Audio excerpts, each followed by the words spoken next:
comenzado a leer recientemente, aunque no es el único que estoy leyendo, también he comenzado a leer y a estudiar Deuteronomio y otras cosas más, pero para la iglesia estamos en Primera de Samuel.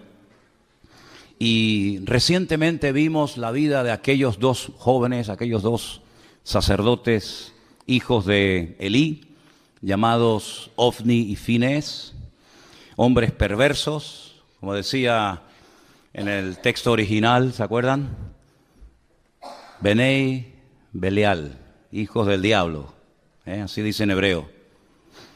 Y qué interesante, cuando terminábamos un culto un día y nuestra hermana Beatriz me decía, tengo un micro secreto, algo que he descubierto de la Escritura, cuando el sacerdote Elí le dice a aquella mujer llamada Ana, digiere tu vino, mujer ebria, ella le dice, yo no soy una hija de Belial, Yo lo que soy es una mujer acongojada, con problemas, con luchas internas y con un gran dolor en mi alma, porque hasta el día de hoy he querido ser madre y no he podido. Y yo estoy derramando, le dice ella al sacerdote Elí, mi alma delante del Señor. Entonces el sacerdote Elí la despide en paz y le dice, bueno, que el Señor te conceda la petición de tu corazón. Y ella se va y al poco tiempo queda embarazada y da a luz nada más y nada menos que al que escribió estos libros, Primera y Segunda de Samuel. Digamos que sería el último juez, esa larga lista de jueces. Samuel es el último en la lista, un hombre que estuvo 40 años juzgando al pueblo de Israel.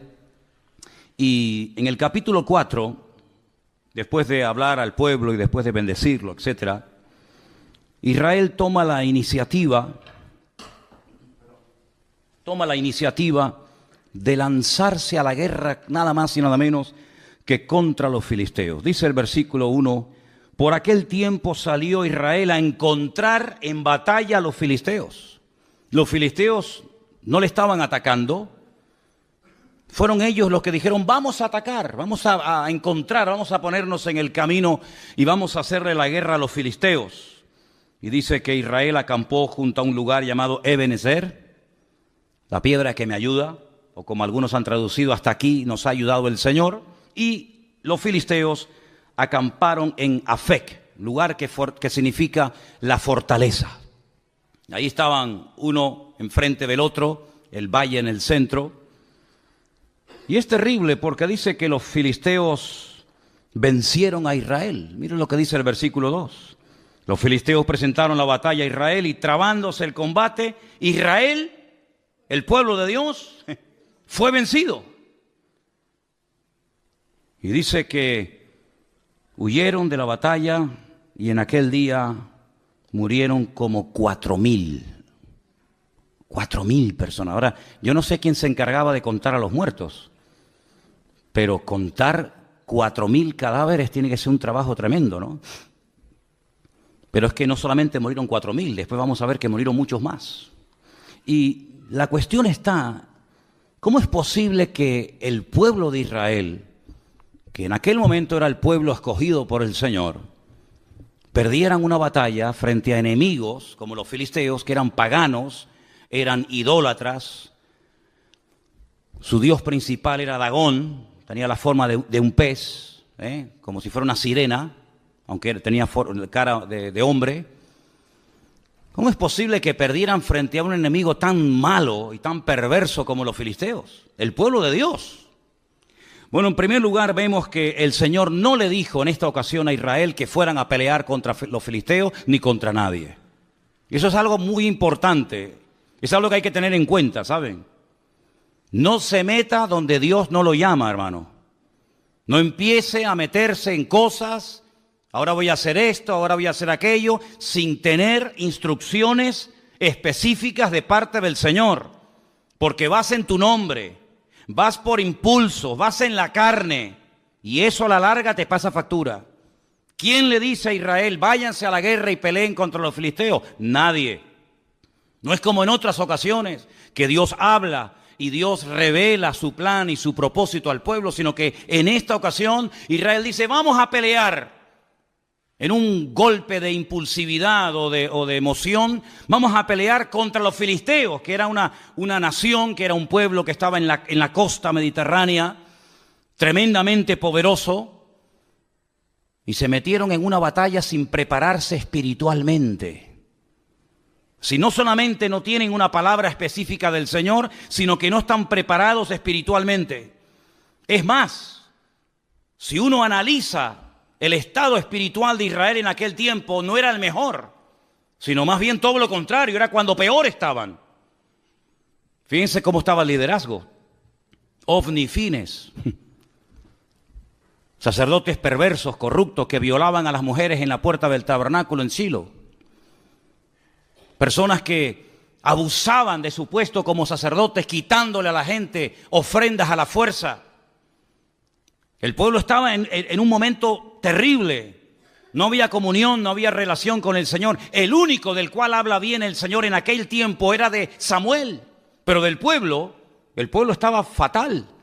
Y cuando una persona no está bien espiritualmente, ¿cómo se le ocurre meterse en batallas y meterse en terrenos donde para meterte, primero Dios te tiene que decir, métete. Y segundo, Dios te tiene que preparar espiritualmente para que no caigas herido y hagas el ridículo. Y encima, en tu mala decisión, puedas arrastrar a otras personas. Miren cómo murieron en el primer encuentro, en el primer encontronazo, 4,000 hombres. El título del mensaje de hoy es Decisiones equivocadas. Decisiones equivocadas pueden llevarnos a la ruina, a nosotros, y a países enteros, y a iglesias enteras, y a familias enteras. Y lo que me llama la atención es que se sorprenden, encima se sorprenden porque han perdido. Miren, por ejemplo, lo que dice el versículo 3. Cuando volvió el pueblo al campamento, los ancianos de Israel dijeron, ¿por qué nos ha herido hoy el Señor delante de los filisteos? Mientras yo leía esta mañana esta porción, esta pregunta más bien, ¿por qué? ¿Por qué nos ha herido el Señor? ¿Por qué los filisteos hoy nos han ganado? Me venía a la mente, pero así, otro hombre de Dios que un día cuando perdió una batalla le hizo la misma pregunta al Señor. ¿Por qué hemos perdido hoy la batalla? Déjenme que les lea un versículo. Preste atención. Josué rompió sus vestidos y se postró en tierra sobre su rostro delante del arca del Señor hasta caer la tarde. Y los ancianos de Israel echaron polvo sobre sus cabezas. Y Josué le dijo al Señor, ¿por qué nos ha vencido hoy el enemigo?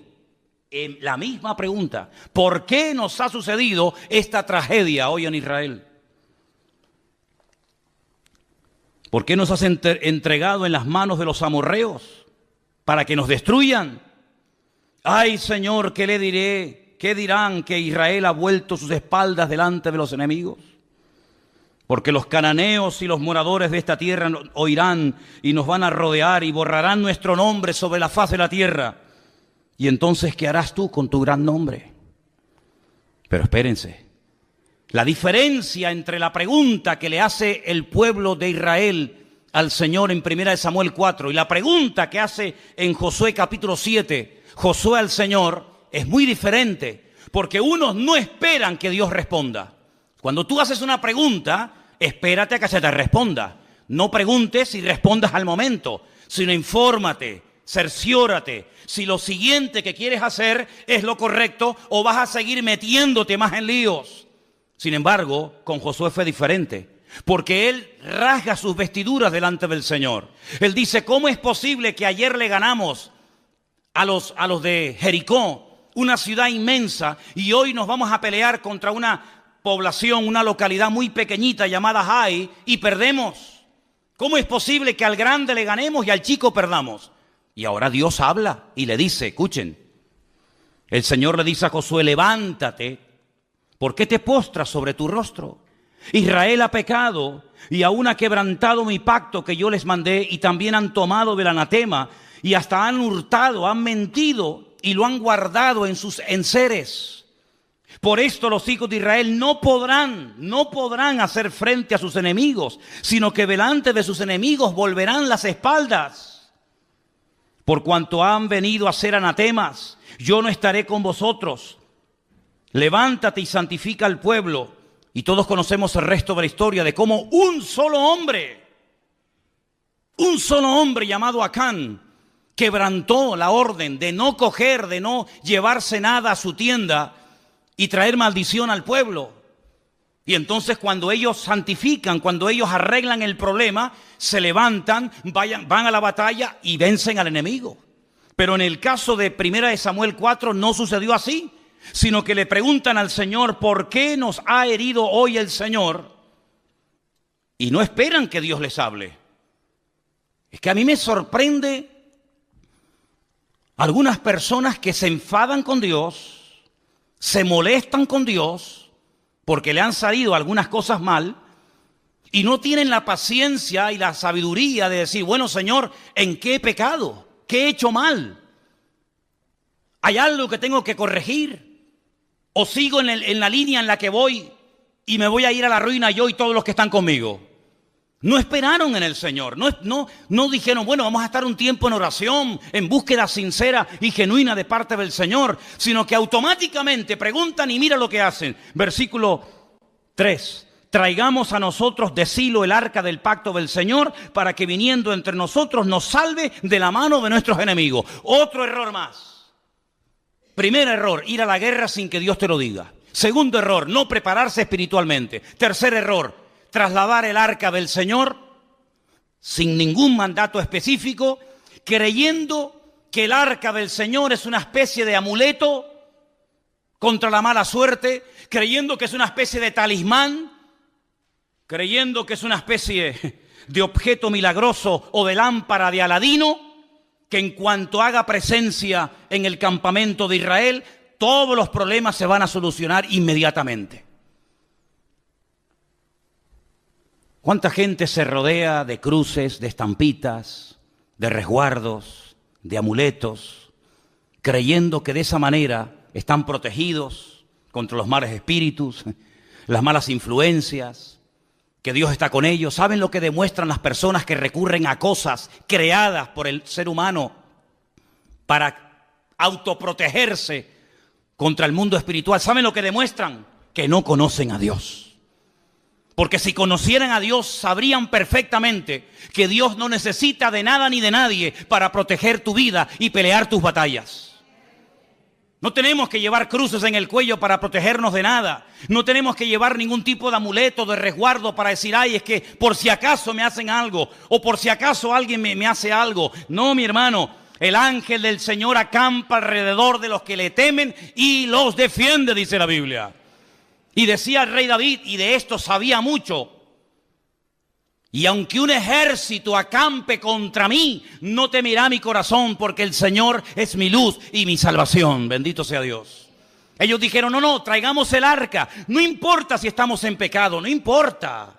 No importa si nos llevamos mal los unos contra los otros. No importa si la santidad ya es la asignatura pendiente. No importa si estamos bien o mal. Traigamos el arca, que al fin y al cabo no cuesta nada traer un mueble, trasladarlo de un sitio a otro, y el arca por sí misma nos defenderá contra el enemigo.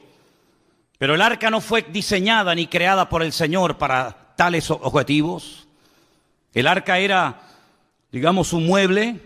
Tenemos ahí en la entrada una especie de réplica, ahí tenéis una fotografía de cómo podía ser el arca en aquellos tiempos. En su interior, en esta caja, en este cajón de madera de acacia forrado de oro por dentro y por fuera, se guardaba un poco de maná para recordarle al pueblo de Israel que Dios había suplido milagrosamente durante muchos años el alimento en el desierto.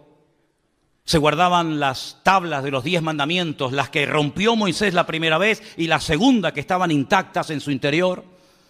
Y también la vara de Aarón también se guardaba cerca de este arca.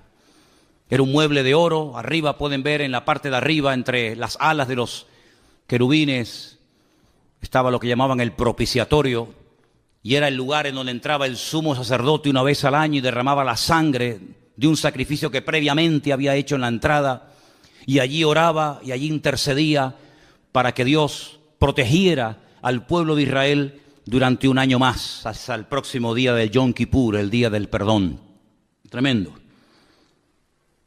Parece que el pueblo de Israel no termina de aprender la lección. No es la primera vez que recurren a un objeto creado, no es la primera vez que recurren a un objeto depositando su fe en el objeto más que en el Dios del objeto. Ya lo habían hecho en el monte Sinaí, ¿se acuerdan?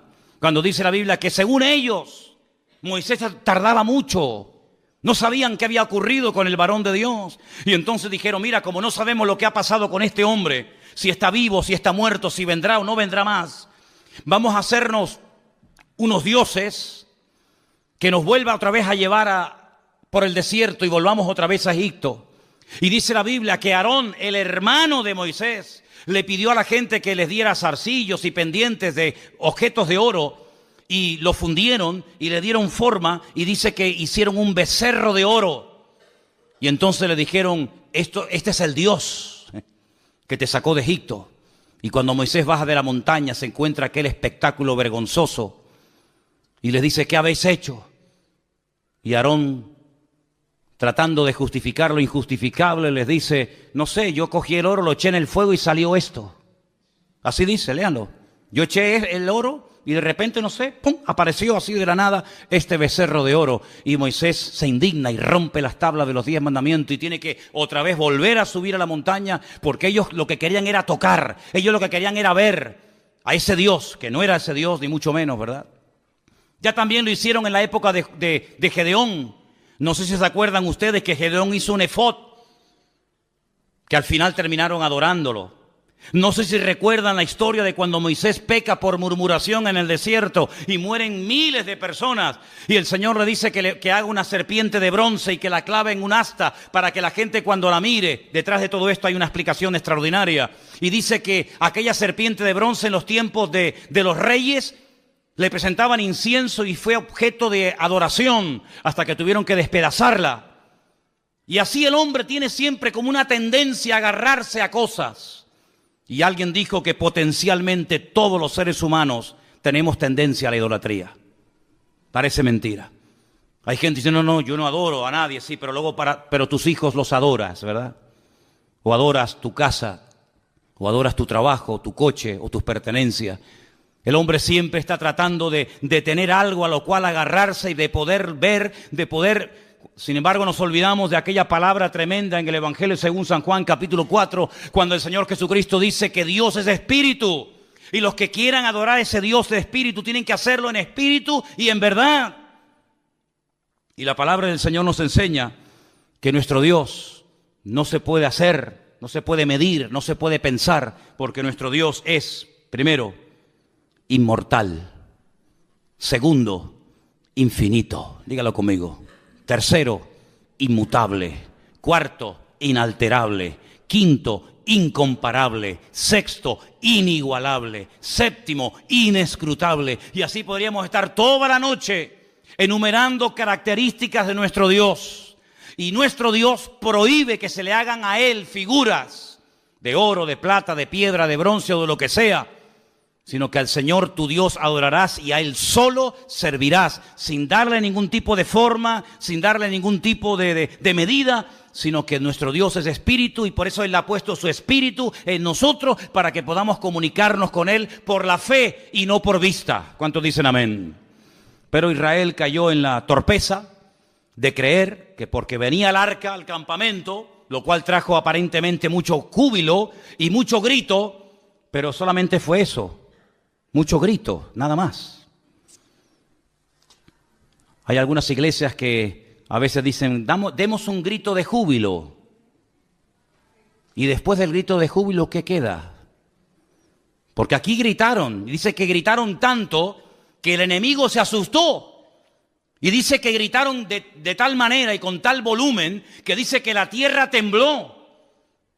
Pero no hubo cambios en el mundo espiritual, era todo emoción. Es como cuando dice la Biblia que que aquellos huesos comenzaron a unirse el uno al otro y lo único que había era ruido, mucho jaleo, pero no había espíritu, no había presencia divina en lo que estaba ocurriendo en aquel lugar.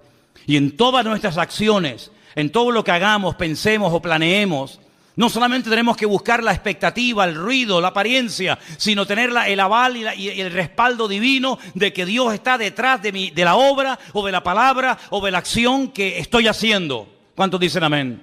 El mismo Señor Jesucristo dice, lo que yo digo y lo que yo hago, no lo hago por mi propia cuenta, sino que hago y digo lo que el Padre me autoriza y me ordena que haga y que diga. Eso es un sometimiento total y absoluto a la voluntad divina, en palabras y en acciones, pero en estos nada que ver. Se quejan porque Dios nos ha abandonado, porque el enemigo se ceba con nosotros, pero escuchen, si vamos un poquito más adelante, por ejemplo, al versículo 10, cuando ellos ya se creen fuertes porque ya tienen el arca de la alianza entre ellos, dice, pelearon pues los filisteos, y otra vez dice, terrible, Israel fue vencido. Ya es la segunda vez.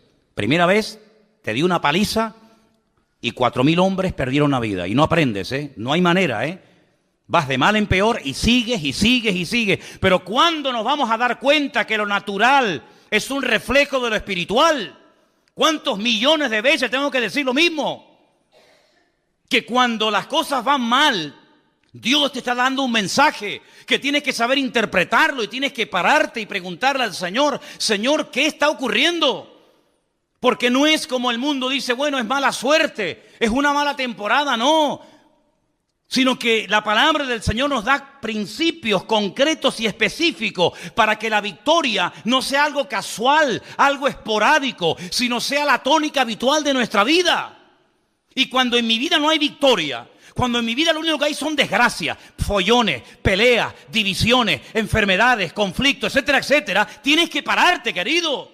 Y tienes que preguntarle a tu Dios, que dicho sea de paso, es un Dios de amor, que quiere lo mejor para sus hijos. Señor, ¿qué estoy haciendo mal? No como esto que le decían, ¿por qué nos has abandonado? No, el problema no está que Dios les ha abandonado.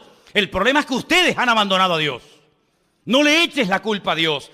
Como dicen los inconversos, que todos conocemos, ¿y si Dios es tan bueno? ¿No has encontrado gente así? Bueno, si Dios es tan bueno, ¿por qué se mueren los niños de hambre? ¿Y por qué hay guerras por aquí? Como si Dios fuera el culpable de todo eso. Y aquí está esa actitud reflejada. ¿Os dais cuenta que el corazón del hombre, da igual si es en el Antiguo, en el Nuevo Testamento, en la Edad Media o en el tiempo presente, el corazón del hombre es igual? Siempre tratando de buscar el chivo expiatorio. Siempre tratando de echarle la culpa a algo o a alguien, menos a sí mismo. Claro, hemos perdido la guerra porque nos has abandonado. La culpa la tienes tú. Porque yo fui a la guerra, yo afilé mi espada, yo me fui con mi coraza, con mi yelmo, con mi jabalina, me fui preparado, pero tú no me apoyas, tú no estás conmigo, tú no me respaldas y por eso las cosas me van mal en la vida. No caigas en ese error. Los que hablan así son los que no conocen a Dios. Los que conocen a Dios pueden llegar a decir, aunque Dios me mate, lo seguiré adorando, porque yo sé que mi Redentor está vivo. Pero los que hablan así, ¿por qué nos has abandonado?, son los que están mal e intentan condenar a Dios para justificarse a sí mismos. Es como en una de las conversaciones profundas que Job mantiene con Dios, donde él intenta presentar argumentos convincentes. Y hay un momento en el que Dios le interrumpe y le dice, pero querido Job, ¿me vas a condenar a mí para justificarte tú? No, queridos. Cuando las cosas en la vida no ruedan y no salen en lo natural, en lo espiritual, en todas las áreas de nuestra vida, no hay bendición, no fluye la bendición de Dios, no tienes una vida atractiva, una vida que la gente diga, yo quiero ser como esa mujer, yo quiero ser como esa familia, yo quiero ser como ese hombre. Cuando tu vida es una vida de tragedia, de desgracia, de lío, de follones, cuando tu vida no es una vida que sea luz, sino es tiniebla, tienes que pararte y no echarle la culpa a Dios, sino preguntarte, Señor, ¿qué estoy haciendo mal? Y el Señor te va a hablar, como le habló Josué, ¿visteis? Y le dijo, no, es que el problema es que hay pecado y Dios no se puede mover y su gloria queda detenida cuando hay pecado y desorden en el pueblo. A mí me sorprende que siga lloviendo. A mí me sorprende que podamos seguir respirando. A mí me sorprende que aún estemos con vida. Y no es por nuestros méritos, sino es por la misericordia y por la gracia de nuestro Dios. Ni más ni menos. ¿Estamos de acuerdo, hermanos? Vuelven a pelear y miren lo que pasa. No han aprendido. Hermanos, si no aprendemos de la historia, la volveremos a repetir. Así dijo David Ben-Gurión, primer presidente de Israel. Si no aprendemos de la historia, volveremos a repetir los mismos errores. Y me da la impresión de que hay muchos líderes políticos a nivel mundial que no han aprendido de la historia y que vuelven otra vez a repetir la historia y los mismos errores, y aún peor que en el pasado. Pelearon los filisteos, Israel fue vencido, huyeron cada cual a sus tiendas y fue hecha muy grande mortandad, pues cayeron de Israel 30.000 hombres de a pie. Primeramente habían caído 4.000. Ahora 30.000, ya van 34.000 muertos. Pero cuando tú abres una brecha al pecado, el pecado siempre va más, es como un cáncer. El cáncer no va menos. El cáncer cada vez va más, amigo. Y si empezó de una forma muy sencillita y ahí prácticamente inapreciable, como no se actúe inmediatamente, eso se va a extender y cuando quieras meterle mano es demasiado tarde. No solamente ya han muerto 34.000 hombres, pero 34.000 hombres significa, no digo todos, pero muchos tendrían hijos. ¿Cuántos miles de niños quedaron en aquel tiempo huérfanos por una mala decisión?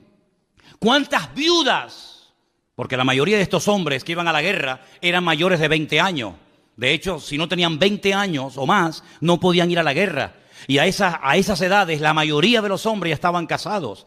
Es decir, que no solamente quedaron miles de niños huérfanos, sino miles de mujeres quedaron viudas por una mala decisión. Pero no solamente fue eso, sino dice que en aquel segundo encuentro de Israel contra los filisteos, los dos hijos del sacerdote Elí murieron, Ofni y Fines. Versículo 17. El mensajero dijo: Israel huyó delante de los filisteos y también fue hecha gran mortandad en el pueblo, y también tus dos hijos, Ofni y Fines, fueron muertos, y el arca de Dios ha sido tomada. Ya están muriendo hijos por culpa de los padres. Ya no solamente son los padres los que mueren, también son hijos los que están muriendo por las malas decisiones de los padres. Jesús dijo en una ocasión una palabra tremenda, que a veces se cita así muy a la ligera y no nos paramos a pensar en la profundidad que contiene la misma. Él dijo: los tropiezos, no os engañéis, siempre vendrán. Es como cuando dijo: los pobres siempre estarán en el mundo. Cuando queráis podéis ayudar a los pobres. Siglo XIX, siglo XX, siempre habrá pobres, siempre habrá miseria, siempre habrá desigualdades, ¿verdad? Ricos, pobres, los que estén bien, los que estén abajo. Y él dijo: tropiezos, problemas y dificultades siempre vendrán, pero ay de aquel que me haga tropezar a uno de mis hijos y a uno de mis pequeños. Porque mejor le fuera haberse atado una piedra de molino al cuello y echarse a la mar que haber hecho tropezar a uno de estos pequeños. Si te quieres reventar y hacer lo que te da la gana, hazlo, allá tú, con tu conciencia y con tu Dios.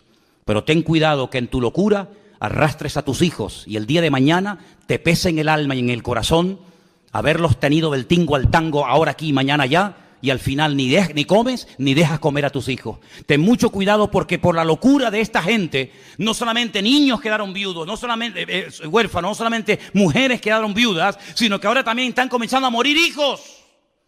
Y es terrible cuando a veces por nuestras decisiones equivocadas, vuelvo a decir, decisiones equivocadas, título del mensaje de hoy, hacemos tropezar a otras personas que nos siguen, pero no porque te apoyen, sino porque no les queda otro remedio.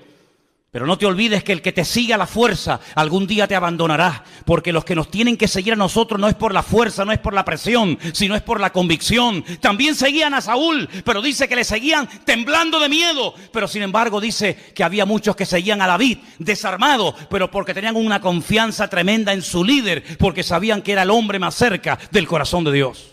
¿Te das cuenta? 34.000 muertos, miles de niños huérfanos, miles de viudas solas, los hijos del sacerdote muertos. Pero hay más todavía, hay más todavía, porque no doblan su corazón delante de Dios, porque no se humillan. Y cuando no se humilla el pueblo, cuando no pide perdón, el diablo se ceba y el diablo va por todas y ahora les roba el utensilio más sagrado en toda la historia del pueblo de Israel, el arca del pacto, el Aarón Berit, el arca del pacto. Esa palabra pacto en hebreo es Berit, es una palabra sagrada, es una palabra que tiene una connotación espectacular, porque un pacto no es un contrato. Un contrato se quiebra, se rompe cuando uno de los dos no cumple las condiciones, pero los pactos que Dios ha hecho no se quiebran. Los pactos de Dios son eternos.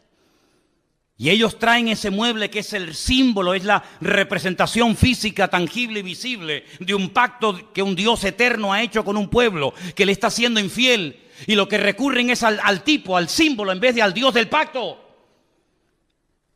Qué tremendo cuando aquella mujer llamada Helena se dedicó a ir por Tierra Santa, sobre todo por Jerusalén, buscando reliquias. Era la madre de Constantino, supuestamente el primer emperador romano convertido o que reconoció y emitió el cristianismo como la religión oficial del Imperio Romano. Y fue a Jerusalén y comenzó a buscar el lugar donde Cristo había muerto.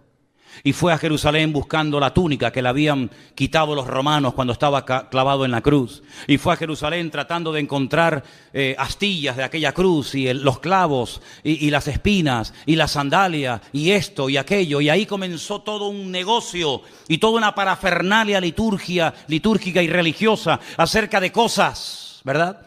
Y la gente hasta el día de hoy adora y se agarra y se aferra a cosas, al fin y al cabo creadas por el ser humano. Y cuando vamos a Israel yo le digo a la gente, ¿y qué más da? ¿Qué más da? Si sobre esa piedra el Señor se inclinó, se sentó o lloró, ¿qué más da? No deja de ser una piedra, no adoremos las cosas, adoremos al que vive por los siglos de los siglos, amén. Sin embargo, el hombre, como dije antes, tiene una tendencia brutal a la idolatría. Y si no tiene nada o a nadie a quien adorar, recurre a la peor de todas las idolatrías, que es la egolatría, que es adorarme a mí mismo y decir yo soy el dueño, yo soy el Dios. Y encima le digo al verdadero Dios, tú no existes, el que existe soy yo. Esa es la peor de las idolatrías. Y esto es lo que le pasó al pueblo de Israel, un pueblo que tenía que ser cabeza y se convirtió en la cola y en el hazmerreír de los filisteos en aquella época. Quiero que volvamos a ver esa imagen donde veíamos el territorio que ocupaban los filisteos en aquella época. Esa franja mediterránea larga, de más de 50 kilómetros de largo, en color rojo, era el territorio que en aquellos tiempos ocupaban los filisteos. Los filisteos no eran originarios de allí, no. Los filisteos eran un pueblo, la mayoría de los historiadores dicen que puede ser que vinieran de la isla de Creta, no eran oriundos de Canaán, eran de otro lugar que decidieron trasladarse en barco y tomar posesión de esas ciudades tan importantes que hasta el día de hoy existen. Por ejemplo, tal vez la ciudad más famosa que tenía los filisteos en aquel tiempo, que sigue existiendo hoy en día, es la ciudad de Gaza. ¿Quién no ha oído hablar de la franja de Gaza? A continuación estaba la ciudad de Askelón, donde murió ¿quién? Sansón, en el templo del dios Dagón. A continuación estaba la ciudad de Asdod. Estamos hablando de ciudades preciosas. He tenido la oportunidad y el privilegio con Helena de visitarlas. La ciudad de Askelón es una belleza de ciudad, Asdod, ni te imaginas. A continuación estaba Ecrón y a continuación estaba Gat. Son las 5 ciudades de los filisteos. Las 5 piedras que David cogió del arroyo era para matar a los 5 gigantes de las 5 ciudades más importantes del Mediterráneo, en aquel tiempo dominadas por los filisteos: Gaza, Asdod, Askelón, Ecrón y Gat. Ellos controlaban la salida y la entrada de mercancías. Los puertos principales, los puertos que en aquel momento operaban, estaban allí.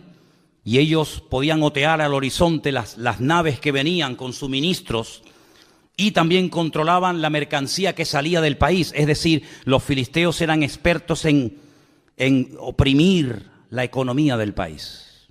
Eran expertos en decir, esto entra o esto no entra. Esto sale o esto no sale.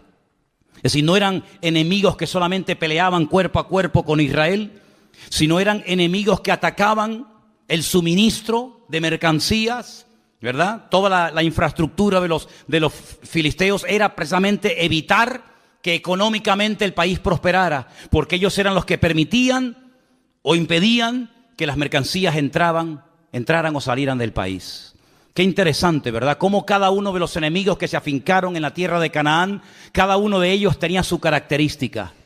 Qué tremendo cuando aquel filisteo desafía al pueblo de Dios. Lo vamos a ver más adelante en estos próximos días en el libro de Samuel. Y cómo David reconoce, cómo David discierne espiritualmente que detrás de ese gigante, detrás de esa masa de carne, detrás de ese hombre natural, hay un poder, un principado espiritual que lo que intenta es ahogar y lo que intenta es amedrentar y asustar al pueblo de Dios. El arca es robada, se la llevan los fariseos a su tierra. No es que obraran mejor que los israelitas, pero a veces, escúchame bien, los inconversos son el látigo que Dios utiliza para tratar con tu vida. Escucha bien esto que te acabo de decir. Tal vez lo has oído o tal vez la primera vez en tu vida que un pastor te dice esto. Ten cuidado porque si no escuchas la voz de Dios, si no prestas atención a la voz de Dios, puede ser que Dios le permita a algún inconverso golpearte y humillarte para que busques a Dios sí o sí. No te olvides que Dios puede utilizar al faraón para decirte ven y toma tierras y vive de maravilla, o al mismo faraón o a otro lo puede utilizar para amargarte la vida y para impedirte y coaccionarte tu libertad. Dios puede utilizar a un Nabucodonosor para destruir a un templo y para destruir una civilización y para destruir a todo un pueblo y una ciudad, y al mismo personaje el Señor lo puede utilizar para levantarte y para prosperarte y ponerte con autoridad y con poder en Babilonia, como fue el caso de Daniel, Mesac, Abednego y Misael. No te olvides que Dios puede utilizar a un Ciro, ¿verdad?, para volver a reconstruir el templo, o puede utilizarlo para destruir el templo. En otras palabras, Dios quiere tratar con tu vida sí o sí. En esta iglesia o a la que vayas, no puedes huir del trato de Dios. Si no le escuchas por las buenas, tendrás que escucharlo por las malas. Si no le atiendes por lo espiritual, te tocará la fibra física, y si no la mente, y si no la economía, y si no la familia, pero sí o sí, Dios no se va a detener, sino que Dios tiene un propósito y un diseño para nuestra vida, y Él puede utilizar al jefe que te paga no pagándote, o puede utilizar al jefe que te paga para bendecirte y para ayudarte, o para amargarte la existencia y la vida, y puede utilizarlo para ponerte en el puesto de trabajo que anhelas y quieres tener, o para ponerte en el sitio donde jamás en tu vida te gustaría entrar y pisarlo. En otras palabras, Dios puede utilizar el martillo, la mula, el perro, el sol, la luna, las estrellas o lo que haga falta. Pero a Dios no lo va a detener nada ni nadie, porque Dios dice que no parará de obrar en nosotros hasta que Él venga a buscarnos y quite nuestras arrugas y quite las manchas de nuestra vida. ¿Cuántos dicen amén? Por eso, queridos hermanos, entremos por las buenas en el trato de Dios, porque yo dije en una ocasión, y creo que algunos lo recordarán, que al listo, con una simple mirada, capta el mensaje. Pero al tonto, ni tirándole piedras, se entera de la película. Era como antiguamente, los padres miraban a los hijos y le transmitía telepáticamente un mensaje que el chiquillo interpretaba al momento. No hacía falta traductor de Google ni vainas raras, sino que la simple mirada del viejo, cuando coincidía con la tuya, te estaba diciendo o te quedas quieto, o cuando vaya a casa te meto un cogotazo que te vas a enterar, malcriado. Todo eso te lo decía con la mirada. Hoy en día te manda WhatsApp, abre una página de Facebook tu viejo, te manda todo lo que quiera y no te enteras. Vamos a leer algunos versículos interesantes. Proverbios 3, del 31 en adelante. Proverbios capítulo 3, si me los ponen casi mejor. 31 al 33, perfecto. Proverbios 3,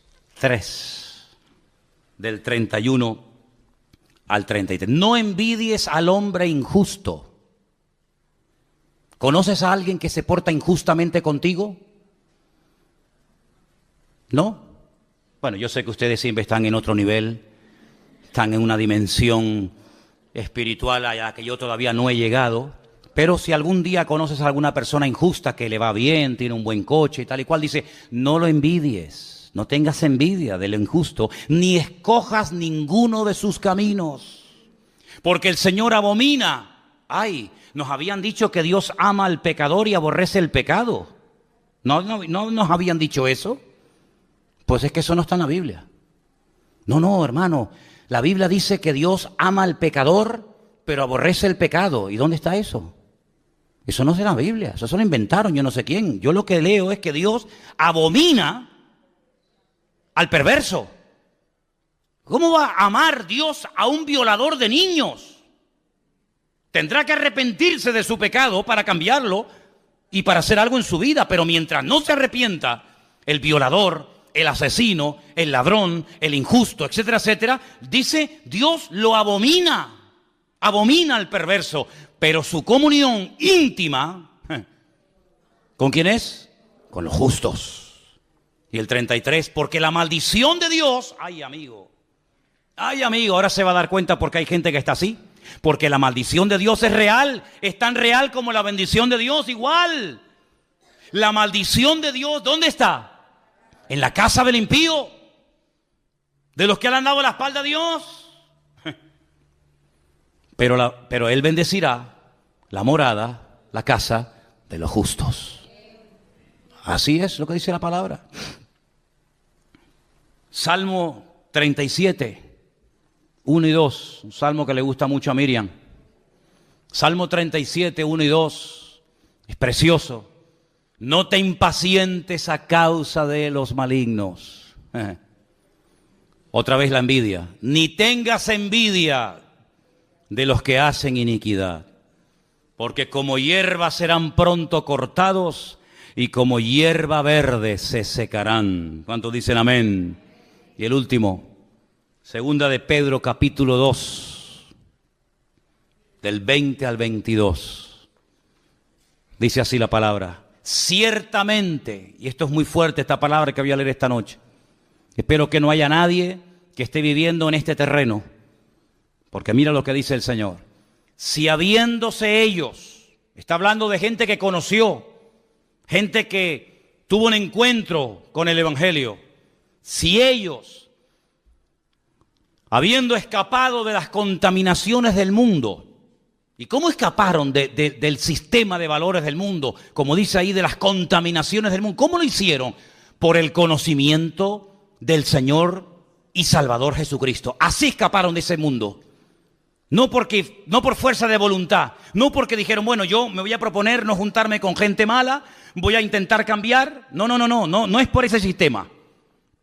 Sino que hay gente que escapó, logró salir de las contaminaciones del mundo por el conocimiento del Señor y Salvador Jesucristo. Eso está bien claro, ¿sí o no? ¿Sí o no? Dice, enredándose otra vez en ellas, son vencidos, claro. Su postrer estado viene a ser peor que el primero. Porque mejor les hubiera sido no haber conocido el camino de justicia, que después de haberle conocido, volverse atrás del santo mandamiento que les fue dado. Pero les ha acontecido lo del verdadero proverbio, que el perro vuelve al vómito y la puerca lavada a revolcarse en el cieno.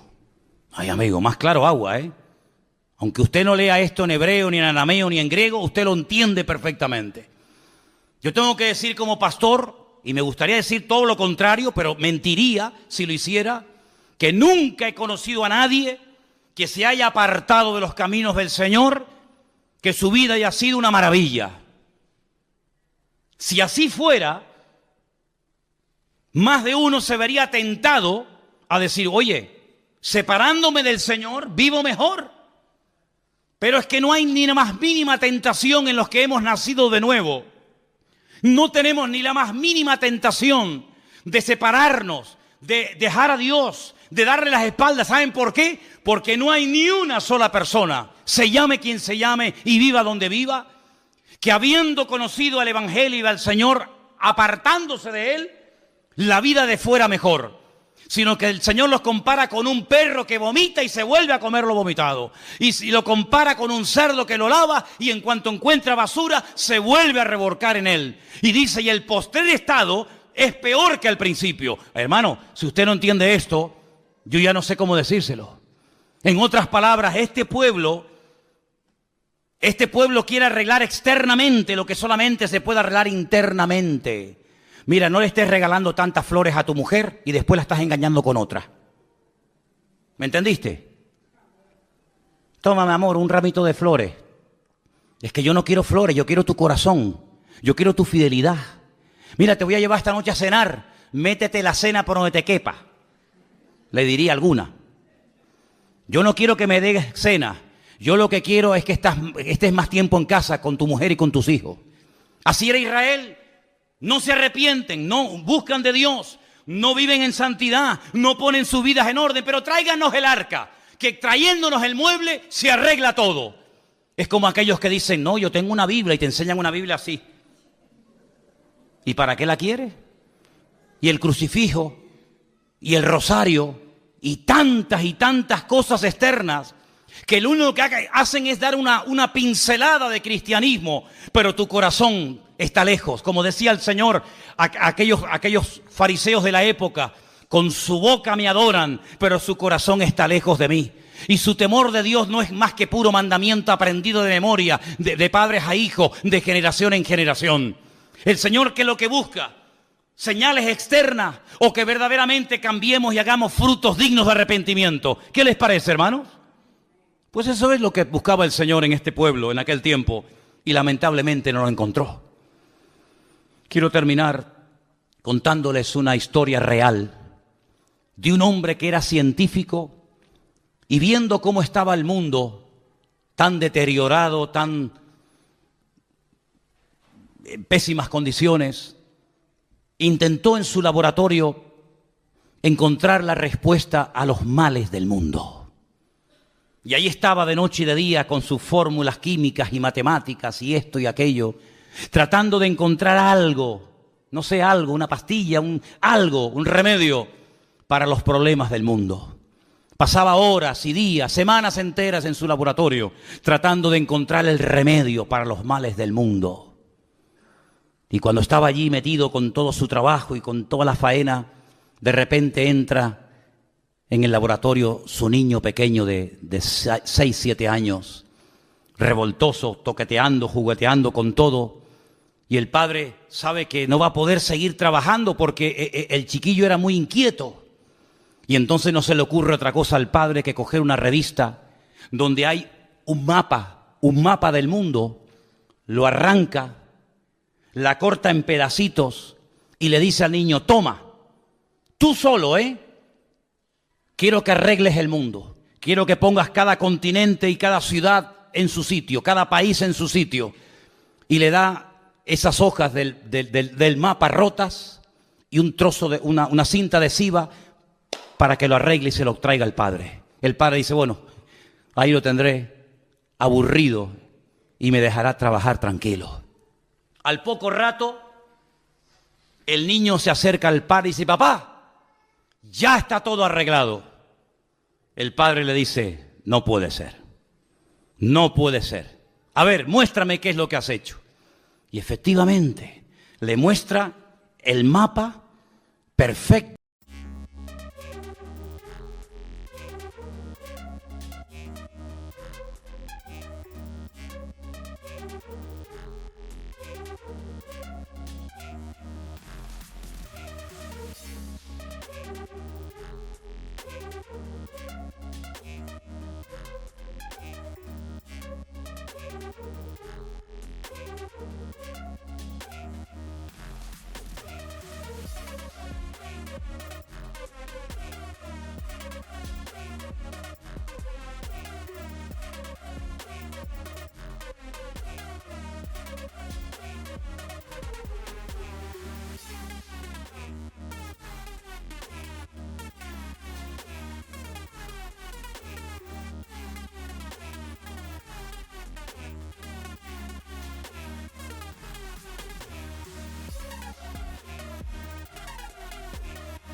¿Cómo has sido capaz tan rápido, sin conocer tú al mundo, sus ciudades, sus países, sus continentes, cómo has sido capaz de arreglarlo tan rápido?